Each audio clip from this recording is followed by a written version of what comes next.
thank you all for joining the Ayush Valley webinar on Freedom for Ayurveda. This is the fourth of our international webinars. You will find earlier sessions all archived in the Ayush Valley website.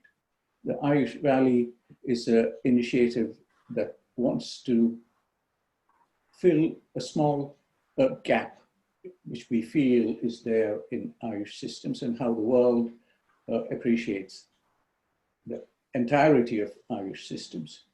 And we hope over the course of time, we'll be able to bring out those areas where we feel there are either a lack of communication or a lack of discussion and debate, and where there are policy gaps or where there are gaps that people find difficult to fill for some reason or other. We don't know what those reasons are, but clearly there are.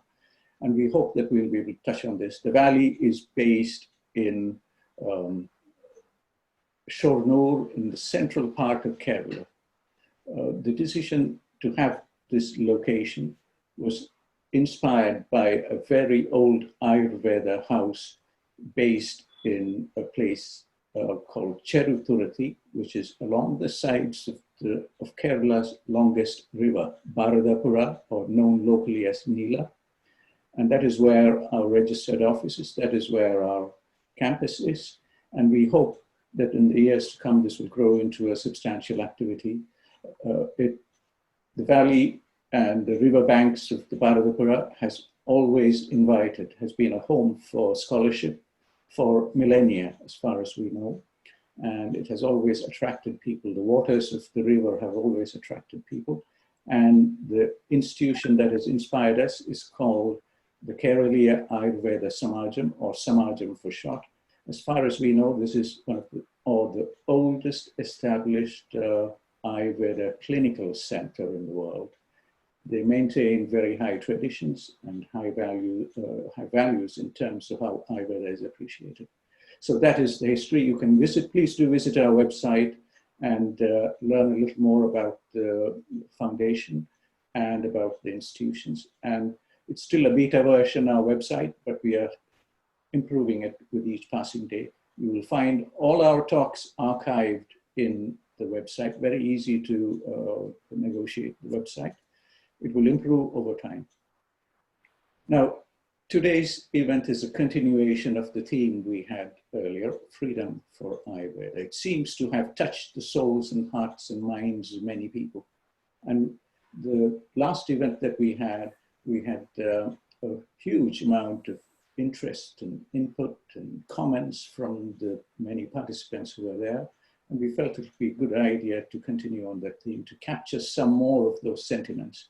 The longer term vision is that we should come up with a discussion document based on certain points that I have taken the liberty to highlight on these two slides. Now, the whole plan for today would be as follows. I will run through these two slides, just briefly take you through a few other key happenings around the world to set the scene for why we feel Ayurveda should be expanding much more than where it is today. My co-host, Dr. Baswati Bhattacharya, who was with us in the last event too, will take us through the rest of the program. And we will come to the close where we will try and draw in questions from our participants and open up the floor for discussions. The back office has given us about 90 minutes of their time. If the discussions are proceeding in a vibrant way, we might request them to give us a little more time and we could go on, I hope, for another 30 minutes more. So we will aim to have about 2 hours plus. We've lost a little bit of time getting started, but here we are. And before I go into these two slides, I just want to say that there is another event going on at the same time. It was, hadn't planned correctly. We weren't aware of this. This is what's going on. There's a year-long celebration for the Silver Jubilee of Rajiv Gandhi University of Health Sciences. This is the Health Science University in Karnataka. Our dear friend Girish Tillu is presenting there right now. Was introduced by Dr. Ramakrishnan, Vice Chancellor for the Yoga University in Bangalore. And later in the event, we will all be missing Rajesh Kotechaji's presentation, the Secretary to the Ministry of Ayush, along with some comments from the Vice Chancellor and the Registrar of Rajiv Gandhi University. And also the President for the event, the older Virendraji Hegdeji, who is the head of the Dharmastha of the Education Society. Now, Prime Minister Modi opened the event, and all of these happenings are archived at the Rajiv Gandhi University website. Prime Minister Modi set the tone by saying this university is celebrating its 25th year. It's at the prime of its youth. And like with people of that age, he felt that this is the age to think even bigger and do better. And I think this must be our driving motto for many aspects of Ayush systems. Prime Minister Modi released the compendium of research articles published by the university, and this is a very, very valuable document for all of us to follow. And shown here, the collection of... that I can't see your screen. Can you see my screen? The collection of colleges that are... Synthija, Dr. Synthija and Leah also can't see it. Are you?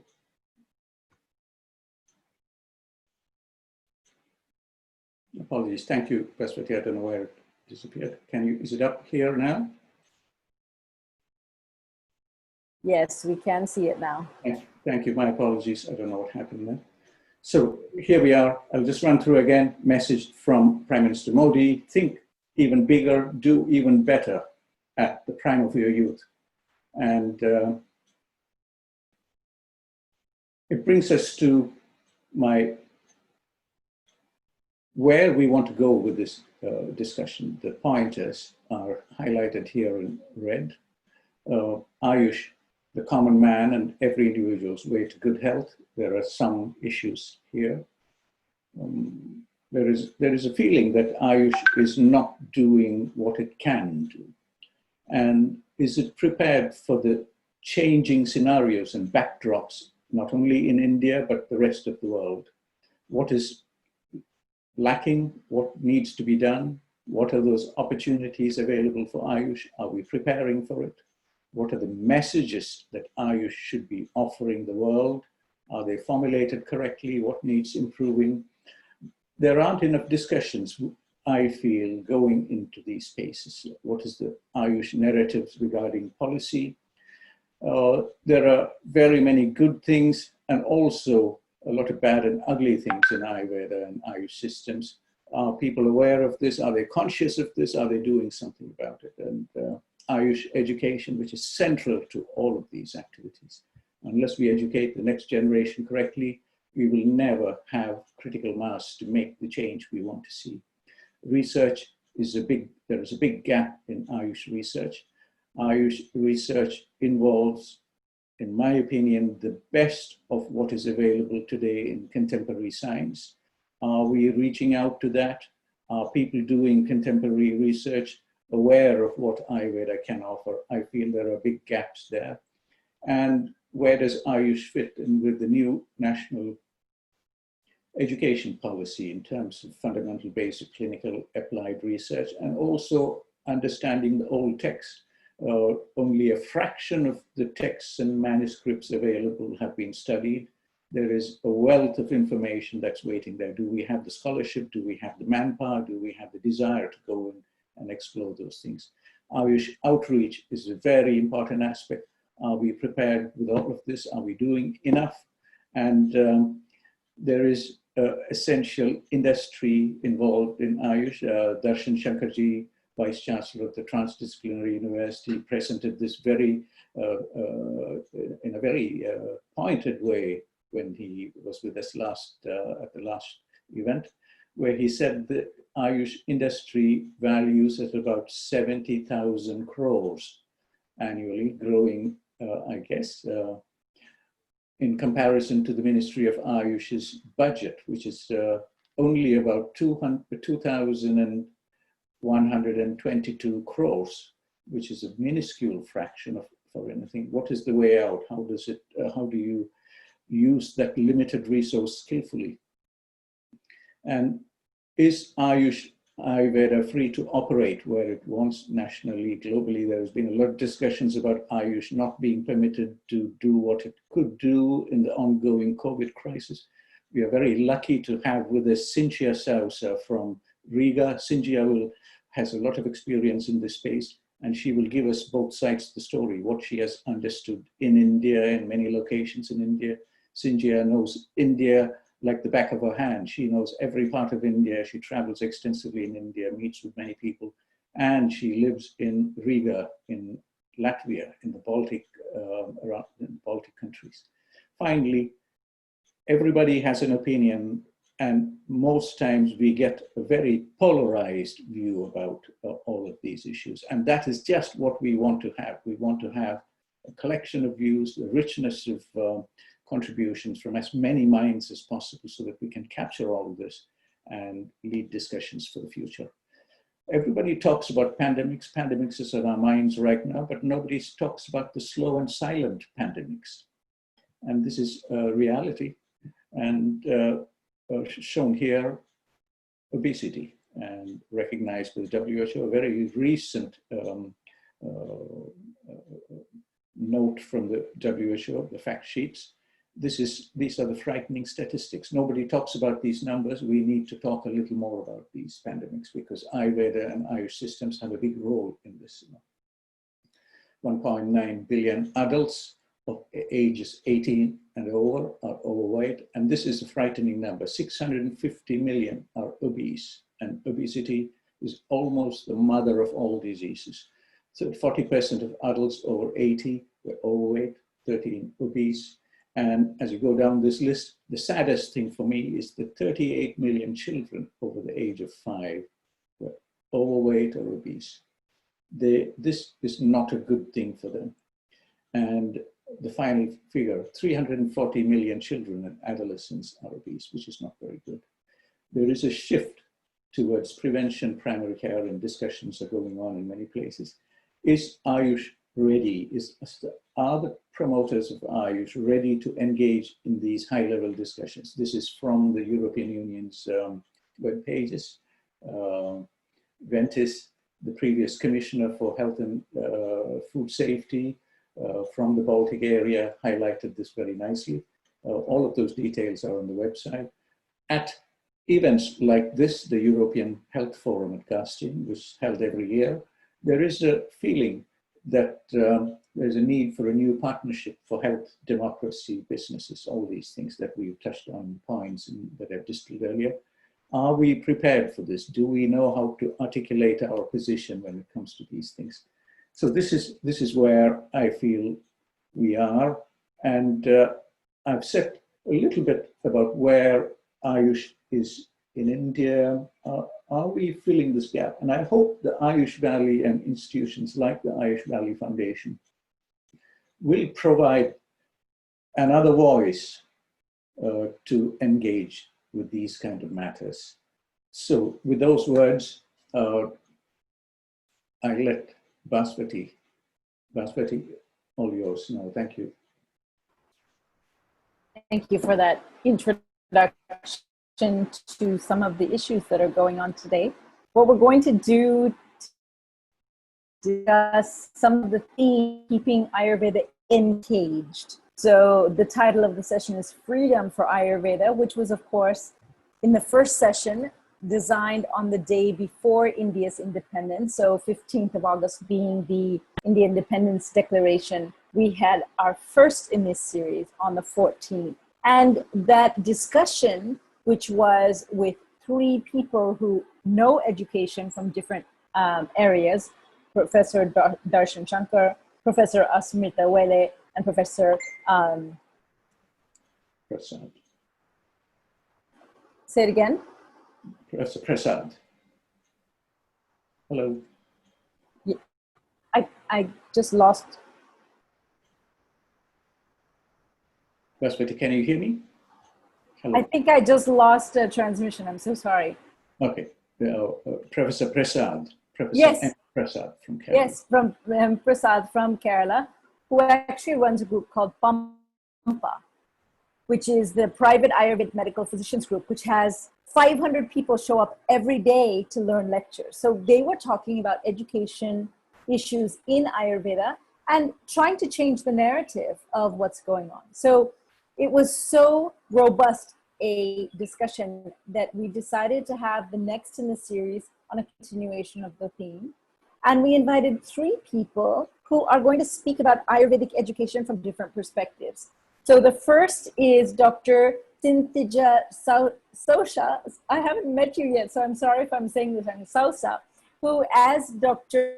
Thangavelu is not only a medical doctor trained in allopathic modern medicine, but is also doing her PhD work in diabetes at ADP in Coimbatore, where she's deeply interested and invested in understanding where Ayurvedic paradigms interface with modern medicine. Our second speaker is someone who has published several dozen articles in Ayurvedic education and has some very sharp perspectives on Ayurvedic education and where it needs to go, and that is Professor Kishor Patwardhan, who is currently at Banaras Hindu University. And the third is Leah Kraemer, who has also studied Ayurveda, but is herself a yoga therapist and has been teaching the clinical art of wellness and healing through yoga therapy and interfacing elements of Ayurveda into that. The 3 of them have all traveled around the world and seen how education is both perceived and put out or taught by different people around the world, as well as seeing how it is in India. So with that brief introduction to the 3 people, what we'll do is start with I think what we're going to do is actually have some slides by Kishor, who's going to introduce a few themes. What I would like to do as he's getting set up is say that if it's a useful, constructive piece for the 3 of you as discussants, if you could talk about how physiology is seen differently using different medical systems, where the intersections and interfaces are, what works and what doesn't work. Because physiology is at the base of what we are not teaching our Ayurvedic students properly so that they can do what is ultimately necessary, which is to practice on patients. So maybe you can use that as an example if you're going to give examples, and we'll continue the discussion. First, we'll have Dr. Patwardhan present some slides on Ayurveda education and research and its challenges. Kishor? Yeah. Hello, Dr. Bhaswati and Dr. MadanThangavelu, sir. Nice to be here on this platform today. I thank the organizers for giving me this opportunity to be with all of you.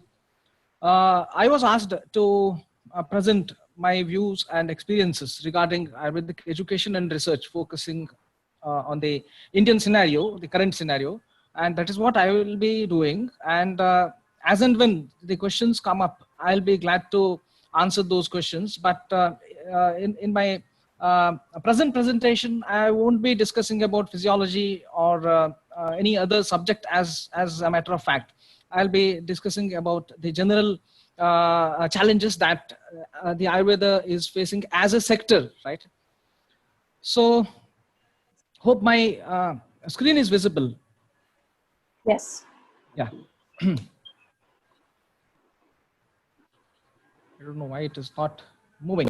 Yeah. So, yeah. Well, this is the situation that we face in India. Especially, I do this every year. Whenever a new batch of our graduate students join our institution, this is what I do. I ask them to write down the number of years they spent in preparing for the entrance examinations, the competitive examinations, right? It is very tough to get into the medical stream as such. And I come to know that around, on an average, all those students, roughly around 100 students or 60 students, whatever, they would have spent some 3 to 4 years of their time in studying for and preparing for the entrance examinations, competitive examinations to get into the medical education. And finally, when they feel that they won't be able to make it, then they take up Ayurveda. This is what is the scenario, at least in this part of India where I teach. And this poses many questions. Like, see, if you calculate the number of years that are lost, so approximately 200 human years per batch per college. We have never thought of this calculation, but this is very serious. And if you consider around 200 colleges, which are more than 300 now, but still, let us have a conservative calculation.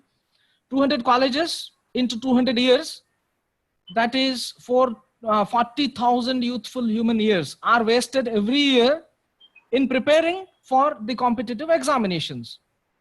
So this is something with which I would like to begin my talk today. This is something really serious, isn't it? Can we afford this as a society, as a nation? Because they're all youthful years. So one person spending 3 or 4 years and then joining BAMS. And this is happening with 100 students in one batch. And this is happening with 200 batches across the country. And this is happening for 1 year. So if you calculate for, whatever must have happened for last 20 years or so, then it will be really, really a disappointing thought, right? So why is this happening? So most of them, they aspire to become the doctors, and they want to become the biomedical doctors or medical doctors. But when they don't get into the medical colleges, then they opt Ayurveda. So we need to change this scenario. So how to change this scenario? We want that Ayurvedic colleges get fresh students, right? Who are fresh and open-minded, so that we can nurture them properly. Now, I'll be discussing certain aspects, more aspects of this problem. Like Ayurveda programs are a dead end. There is no escape. If you get into BAMS, then either you have to go for PG, or you have to go for clinical practice, or you have to become a teacher, or at the maximum in some hospital you need to work, or maybe very few more avenues. Maybe if you are from Rasa Shastra or Dravya Guna, maybe you get absorbed into some pharmaceutical industry. But otherwise, most of the students, they don't get into other collateral streams, right? So they feel that it is a dead end. That is something we need to seriously look at. Then application-based content is minimum in the curriculum. Most of the time is spent on theoretical teaching, rather exposing our students to the practical, clinically useful skills, right? And whenever there is content from current biomedical streams, like maybe biochemistry, physiology, genetics, molecular biology, all this content is taught. Most of this is not taught in many of the colleges. And even if it is taught by Ayurvedic teachers who are not trained themselves in these subjects in depth. Of course, they will be having some superficial knowledge, but in-depth knowledge they don't have. So basic scientists, they do not teach our graduates in the subjects like biochemistry or genetics. And after the completion of BAMS, our students are not eligible for pursuing maybe MSc or PhD in mainstream sciences like biochemistry, physiology, pharmacology, biotechnology. In most of the universities, this is the general picture that I'm presenting. In some universities, it is happening. But in most of the universities, the BAMS graduates or even MD, after doing MD also, most of them are not eligible to pursue PhD in mainstream sciences. So that is why I mentioned that it is a dead end. Once they are into Ayurveda, they have to be in Ayurveda. This is something very serious problem, and we need to give a serious thought on this scenario. And no curriculum-based standard textbooks that include recent advances. Again, many of the advances are happening in Ayurvedic field, especially in the field of research, in areas like maybe Prakriti, genetics, or maybe some clinical trials, and so on and so forth, right? So much is happening, but none of this is included in the routine textbooks. So there is a dire need to introduce some updated textbooks, curriculum-based textbooks, which include the current advances or recent advances. Then there is also a huge gap between good institutions and poor institutions, right? Good institutions are really good. There are many good institutions, no doubt. Many good institutions are there, and they are really too good. And they are often unable to maintain patient records because of patient overload. Whereas the poor institutions, they are compelled to maintain some fake patient records because there are no patients. This is the reality. You cannot run away from reality. This is the reality. So many colleges, I have visited several colleges where there is not even a single patient coming to the OPD, right? All the day, the internees or interns, they sit and keep writing fake records of fake patients, and they refer some telephone directory so that whatever names they enter, they look accurate and authentic. So this is why this is happening. This is happening because of corruption in the system. How are these colleges getting permissions to run? Right? There is some serious problem with the system, and we need to seriously look at this issue.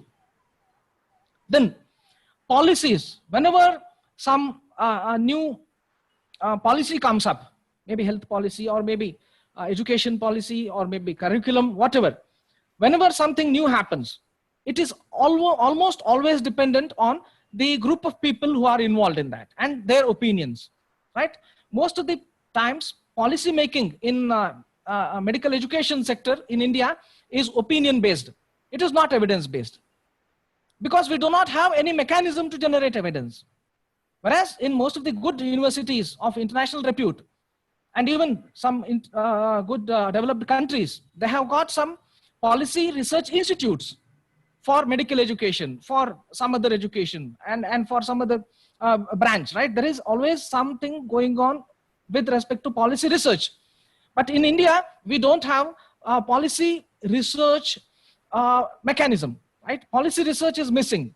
So whoever comes, he or she tries to implement his ideas or her ideas based on his or her experiences. So that is why most of the times our policies are opinion based, right? Then socioeconomic differences, population density, health service penetration, poverty, illiteracy are certain factors which determine the health seeking behavior of population.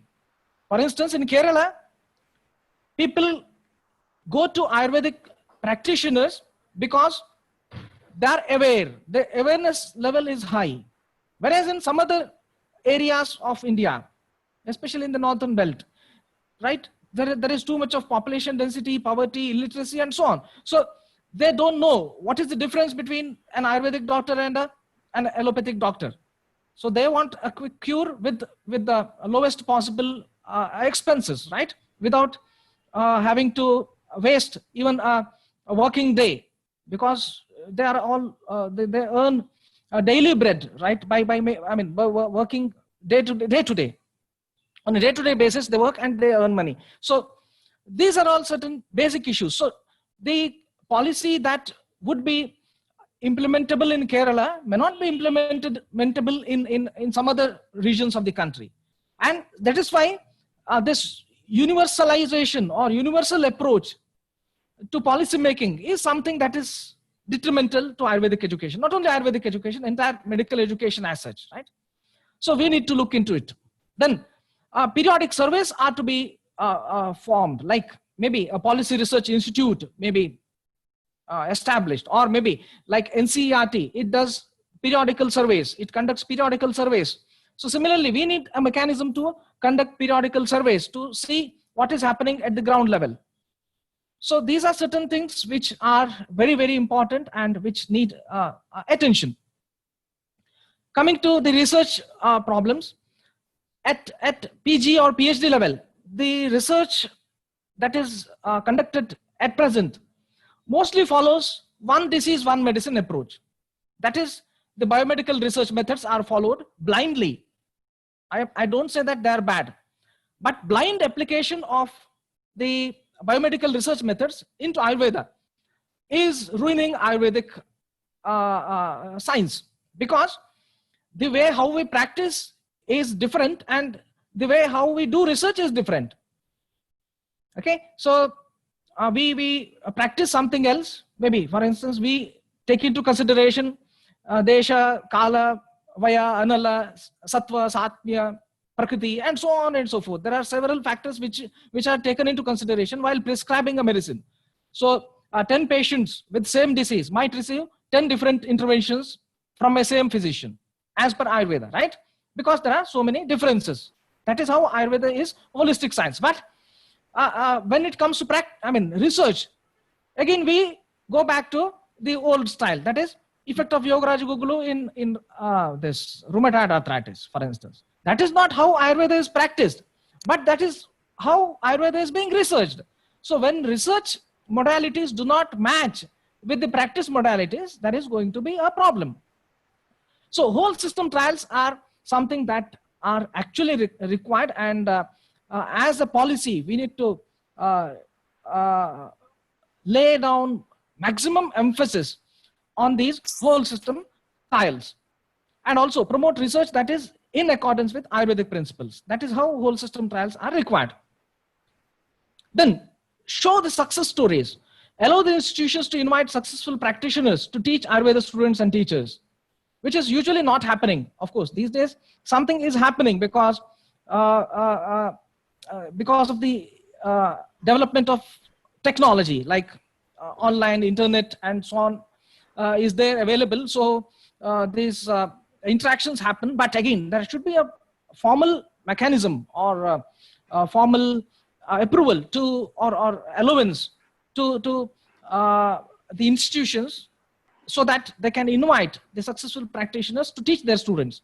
Let students and teachers interact with successful researchers also, entrepreneurs also, and clinicians also. So all this is required, which is currently missing.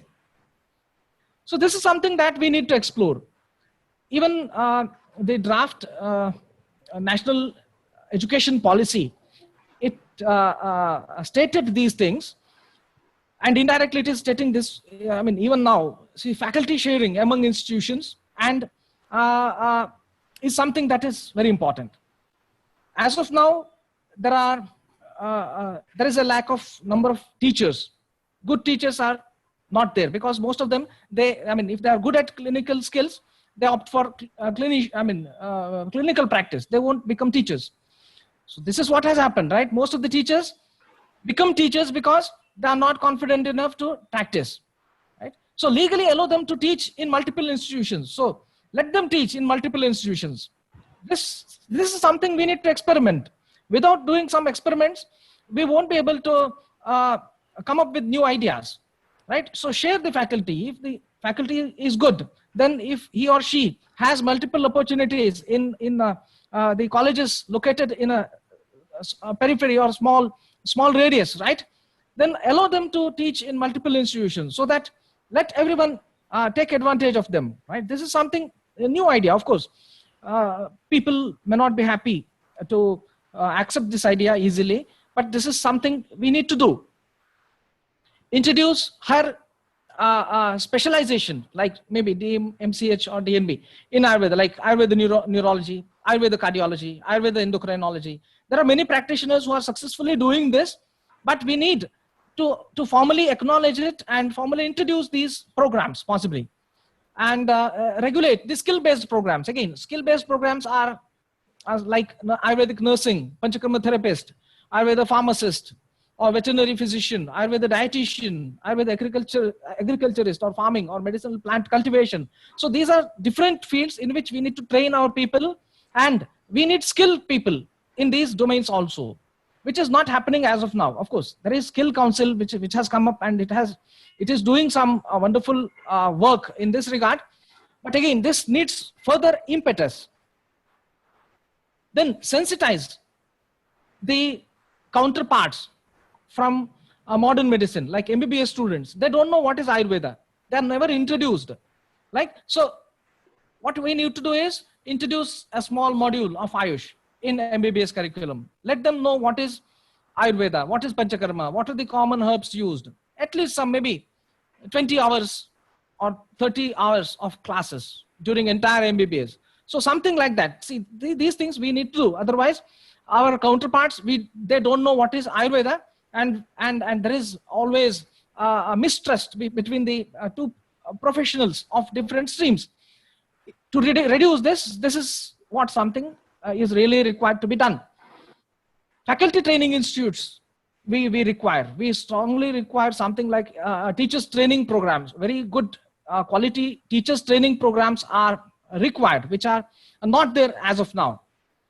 Maybe we should consider merging some Ayurvedic colleges with the existing state or central universities, because in isolation, no institute can excel. We have also shown in one of our papers that whenever institution is multidisciplinary, the research output is always greater than the institutions that are isolated and standalone, right? So we need to consider merging several colleges with the other central or state universities, or maybe other medical colleges or something like that. So merger is required.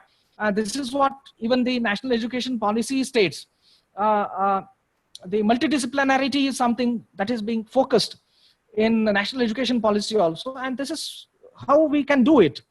Then ensure quality, introduce periodic licentiate examinations for renewal of license. This is something that is required. Introduce net or gate-like examination for ensuring teachers' eligibility. This is being done. This is what I heard. Maybe it is going to be introduced very soon. If this happens, it will be very good. Explore on experimental basis something new, like integrated 10-year BAMS, MBBS, MDAY, PhD degree, maybe, or maybe 12 years. So integrated degree where you get all these degrees at once after you complete 10 years, right? In between you can leave, you will get one degree. So that is how, I mean, some innovative kind of thinking needs to be done, right? Have a common course content for first 2 to 3 years for all the medical graduates, irrespective of their streams, and then specialization only after big common training. This is something, another option that we can explore, right? So all the medical students, irrespective of their streams, can be trained with a common basic course of maybe 2 years or maybe 3 years. And then only they may be asked to get into their specialized streams like Ayurveda or allopathy, whatever. So that makes the foundations strong. So these things need to be experimented. These cannot be implemented overnight and all over the country. No, we need some small experimentations to be done with some institutions, and we should look at what is happening, and then we can think of implementing it. But unfortunately, no such experimentation is happening. That is something of concern. So with this, I conclude my presentation.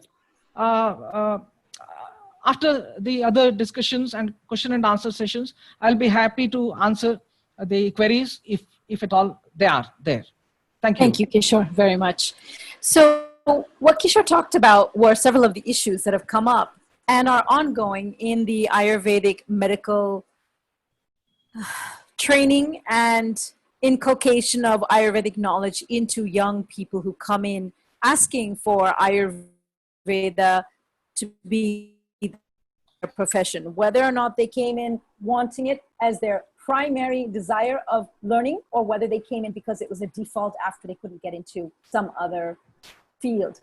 What I'd like to do is make this more of an interactive discussion by asking Leah if you could talk about what you think are the grounding principles of education in Ayurveda and in any kind of healing science, and how you would interface with some of the issues that Dr. Kishor brought up with your background as a yoga therapist, as a person who studied Ayurveda in the US, and who has certainly taken Panchakarma as a patient as well as traveled around India and seen what Ayurveda is.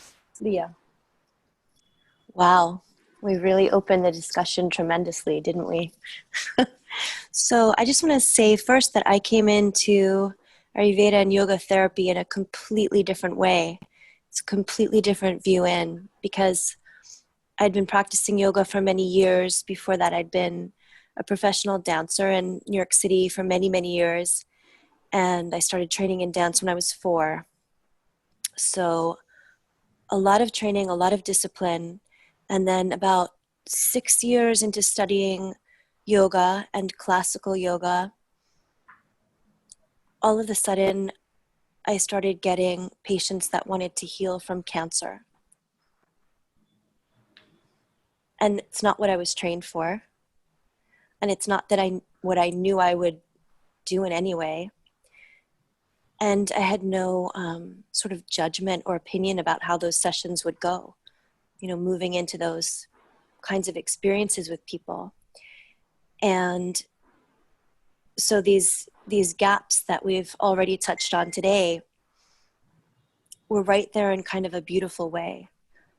I was meeting with cancer patients whose allopathic doctors had never spoken to them about many dire aspects of their own treatment, or how they felt, or how to address any of the aspects of healing before or after major treatment.